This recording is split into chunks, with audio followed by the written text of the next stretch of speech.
बोलिए प्रेम से श्री सद्गुरुदेव महाराज की जय। श्री सच्चिदानंद भगवान की जय। वृंदावन बिहारी लाल की जय। जगत जननी अम्बे मैया की जय। उमापति महादेव की जय। सत्य सनातन धर्म की जय। साचे दरबार की बोलिए प्रेम से सब संतों की जय। परम पुरुष गुरुदेव जी शाश्वत शांति निधान, बार बार दंडवत करूं सकल सुखों की खान। एकम नित्यम विमल अचलम सर्वधि साक्षी भूतम, भावातीतम त्रिगुण रहितम सतगुरु त्वाम नमः। बोलिए प्रेम से श्री सद्गुरुदेव महाराज की जय। श्री सच्चिदानंद भगवान की जय। वृंदावन बिहारी लाल की जय। बोलिए प्रेम से सब संतों की जय।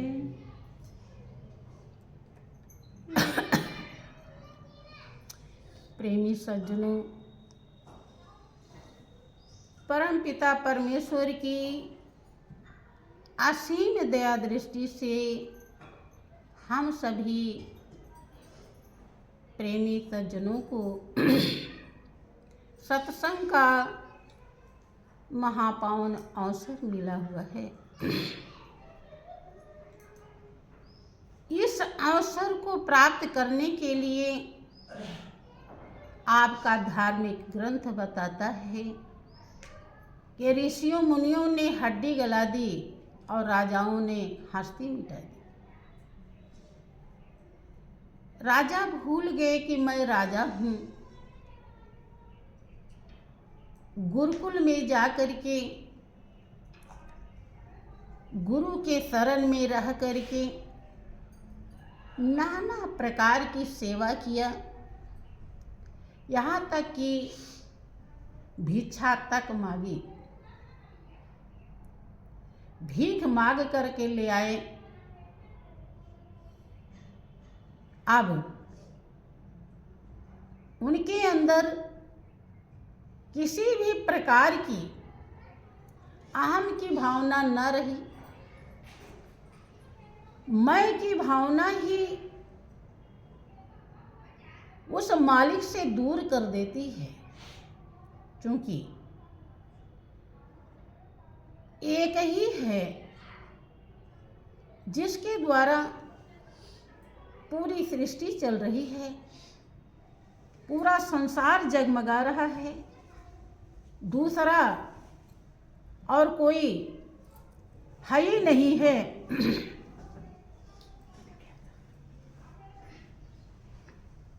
अगर हम उस सच्चाई को नहीं समझ पाएंगे तो जिंदगी की बाजी हार जाना पड़ता है। जब राजा को समझ में आया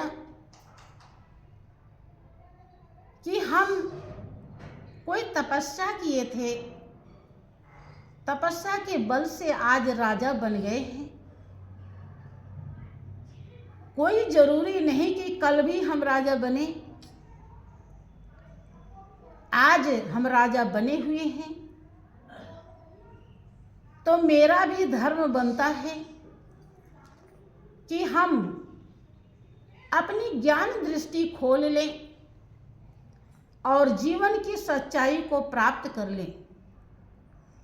क्योंकि पहले का कर्म हमको राजा बनाया है, आज का कर्म अगर हमने नहीं संभाला तो हम राजा नहीं बन पाएंगे।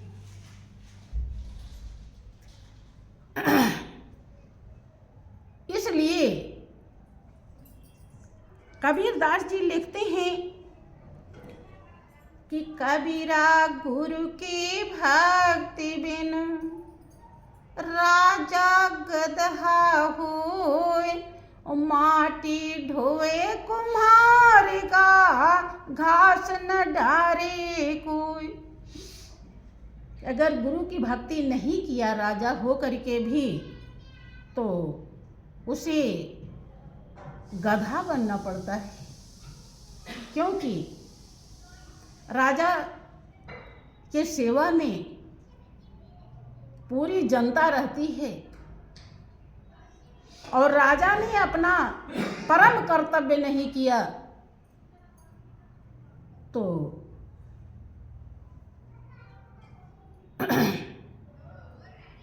उसका कर्म बिगड़ जाता है।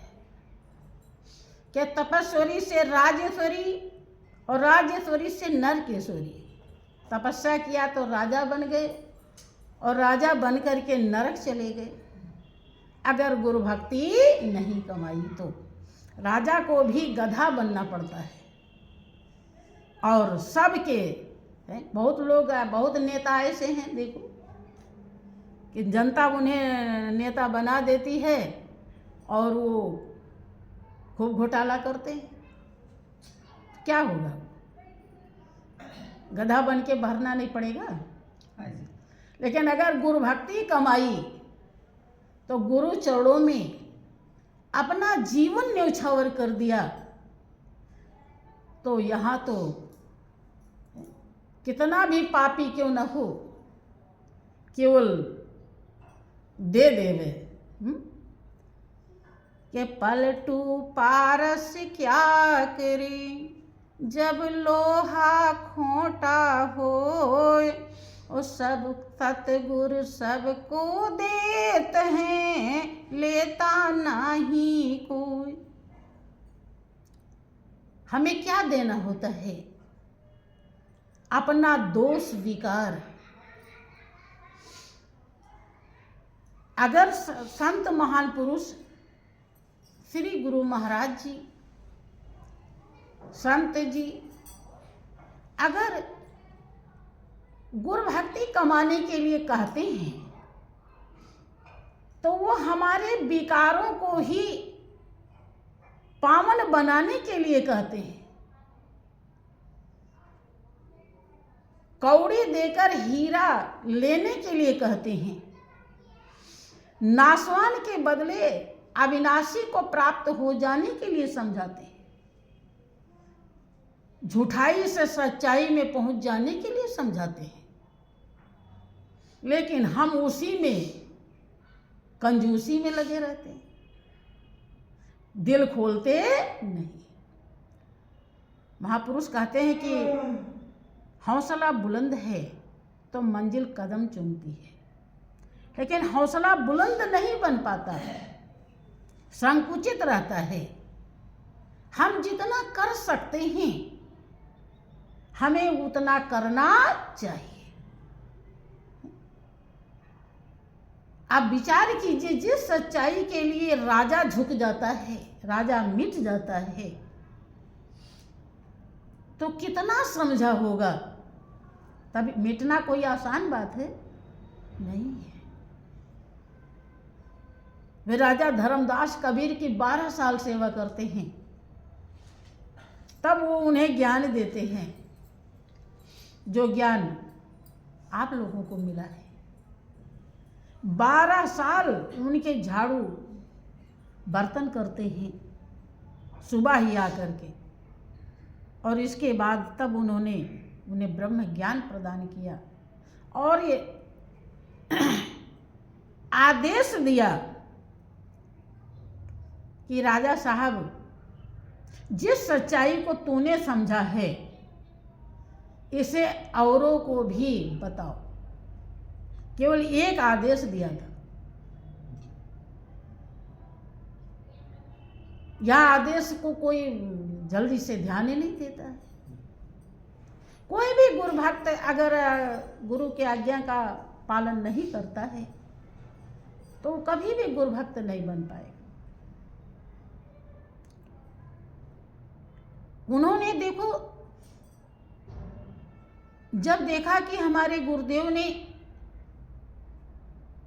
हमें दूसरे के हृदय को भी शांति, आनंद, सुकून जिस ज्ञान से पहुंचेगा, मिलेगा, वो ज्ञान बतलाना है, तो कैसे करें। उन्होंने सामने देखा कि हमारे राज्य के जो बड़े बड़े कर्मचारी हैं वो तो बात मान ही नहीं रहे। मंत्री भी देख लिया कि राजा तो लगता है पागल हो गया, फकीर के यहाँ जाता है, उसका झाड़ू बर्तन करता है। रानियां भी मजाक बनाने लगी, क्योंकि जो सच्चाई को समझता है उसे ये बावरी दुनिया पागल कर समझती है। जो प्रेम नगर में रहते हैं उन्हें बावरा बावरा कहते हैं। तो राजा धर्मदास को भी लोग सब पागल कहने लगे। अब वो भाई किसी को कोई पागल समझ रहा है तो उसे दूसरे को कैसे समझाएगा, समझा पाएगा? आप किसी को समझाने चले और आपको वो जान रहा है पागल है, बहुत कठिन है, कठिन है कि नहीं? तो लेकिन असफलता यह सिद्ध करती है कि सफलता का पूर्ण प्रयास नहीं किया गया। ये प्रमाण है। राजा धर्मदास पीछे नहीं हटते। देखा कि घर में कोई राज दरबार में कोई मेरी बात मानने के लिए तैयार नहीं है, तो वो जाने लगे बाहर दूर। खेत में जो मजदूर काम करते थे उनसे कहा कि आप लोग हमारे राज दरबार में चलिए और आपको जितनी मजदूरी मिलती है हम वो मजदूरी देंगे और खाने पीने की भी व्यवस्था देंगे और आपको बढ़िया छाया में बैठना है और केवल प्रभु की चर्चा सुननी है और कुछ करनी नहीं। और ये इसी कलयुग की बात है, सतयुग त्रेता की बात नहीं है, क्योंकि राजा धर्मदास और कबीर कलयुग में आए थे, समझ रहे हैं? तो अब मजदूर आने लगे। सुनते हैं, बहुत बार प्रसंग सुना होगा। अब मजदूर एक दूसरे से और बताने लगे, हाँ भाई बहुत कुछ करना नहीं है और मजदूरी पूरी मिलती है, चाय पानी नाश्ता कोई कमी नहीं है, केवल बस बैठे रहो और जो वो बताएं वो सुन लो बस। अब जब वो मजदूरी पर सुनने के लिए लाए हैं तो वो चढ़ाए बजाएं क्या? वो तो कुछ करते नहीं, खाली सुन लेते थे और मजदूरी मिलती थी वो लेकर चले जाते थे। राजा धर्मदास की खुशी का ठिकाना नहीं। क्यों? क्योंकि उनका वो कर्तव्य पूरा हो रहा है जिस कर्म को करने के लिए आत्मा भेजी गई है इस दुनिया में, जो उसका परम कर्तव्य है, जो गुरुदेव ने आदेश दिया है। सुनते तो सभी हैं कि गुरु वचनों को रखना संभाल के, एक एक वचन में गहरा राज है, लेकिन न राज समझना चाहते हैं और न समझ में आता है। जिसने जानी है महिमा गुरुदेव की उसका डूबा कभी ना जहाज है। भाई कोई भक्त कहता है कि दुनिया का बनकर देख चुका गुरुदेव को बनकर देख जरा। भाई हर पता नहीं कितने जन्म यमराज के बने, एक बार गुरु का ही बन के देख लीजिए क्या होता है। बनेंगे तभी तो पता चलेगा, पहले से थोड़े पता चलेगा। देखो राजा धर्मदास ने गुरु आज्ञा को कैसे संभाला, कितना त्याग किया, और लेकिन संभाल ही लिया, जाने नहीं दिया। चाहे कितनी बाधाएं आई। अब ऐसा बताया जाता है कि जितना उनके राज दरबार में धन था, कहीं 75 करोड़ कहीं कुछ करोड़ बताया जाता है, वो सब खत्म हो गया। कैसे? मजदूरी देते देते। अब जिस दिन खत्म हो गया तो उनको बड़ी चिंता हुई कि अब क्या होगा। अब जो आएंगे सत्संगी सुनने वाले मजदूर, अब उनके लिए तो सत्संगी ही हो गए। पूरा खचाखच उनका राज दरबार भर जाने लगा, थोड़े नहीं पूरा लाइन लग गई। अब उन्हें बड़ी चिंता हुई कि अब सुबह हम मुंह कैसे दिखाएंगे। अब तो राज दरबार में पैसा ही नहीं है, और सत्संगी थोड़े नहीं बहुत सारे आते हैं। अब कोई पैसा नहीं है। रात से सोचने लगे,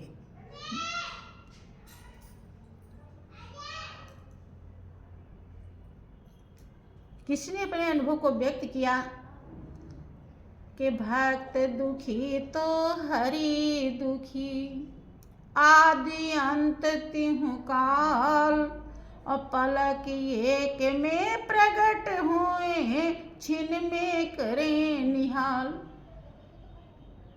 जब वो दुखी होते हैं तो कबीर दास जी को भी कष्ट हो जाता है, और कबीर दास जी जो उनके गुरुदेव थे,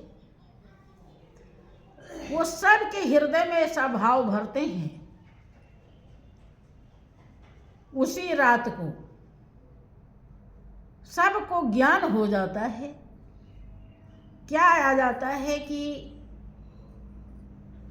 हम इतना दिन से सत्संग सुन रहे हैं, ज्ञान की बातें सुन रहे हैं जो अमृत के समान कीमती है, लेकिन उसके बदले में हमने किया क्या? हमें तो कुछ और अपने जिंदगी का कोई हिस्सा अर्पण करना चाहिए था, और हमने तो लिया ही लिया है। हमारा जो कुछ भी है, तन मन धन, ये मालिक का है, और ये संसार में आकर हमने दोष पाप कमाए हैं, लेकिन जहाँ से दोष पाप धुलता है वहाँ पर हम कुछ किए ही नहीं, आज तक तो लेते ही रहे। वो सत्संग सुना, खाए पिए और पैसा भी लिए, ये तो बहुत बड़ा पाप बन गया। अब हमको ब्याज सहित जितना लाए हुए हैं सब वापस लौटाना है। सबके मन में ये बात आ जाती है और सब तैयारी में लग जाते हैं।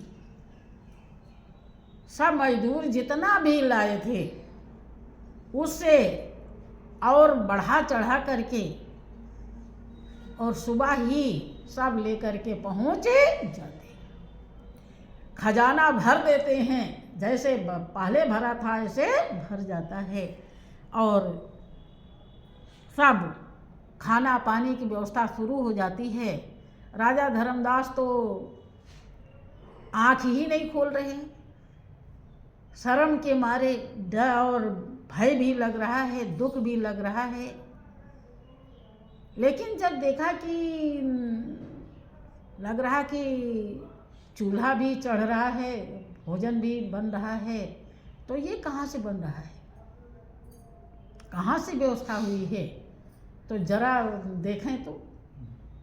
जब देखा तो खजाना तो लबालब भरा हुआ है और भोजन भी खूब बन रहा है। बाहर निकल कर आए, मंत्री से पूछा कि ये धन सब कहाँ से आया? कि सब यही लोग लेकर आए हैं। तब वहीं पे उसी क्षण राजा धर्मदास वो राजपाट, धन दौलत जिसको ज्ञान के साथ लेकर चल रहे थे, उस आवरण को भी वहीं उतार देते हैं।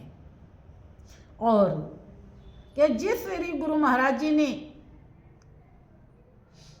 जब मैंने चिंता किया और मेरे चिंता के कारण उन्होंने इतनी बड़ी चिंता करी, जो सत्संगी एक पैसा आज तक दान नहीं किए थे,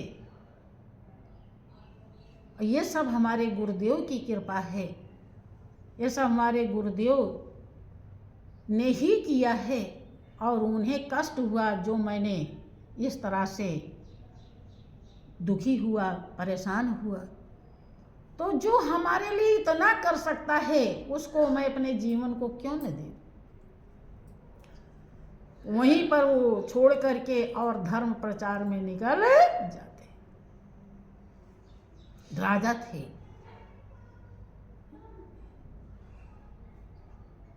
देखो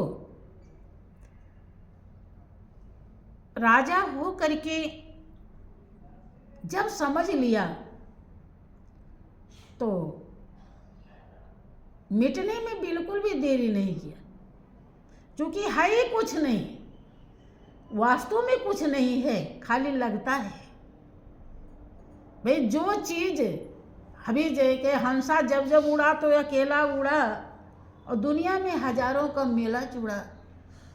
भाई कितना खाली एक नाम होता है कि हम इतना, हमारे इतनी बड़ी फैक्ट्री है, हम अरबपति हैं, खरबपति हैं, जबकि नियम से तो अरब खरब दास हैं।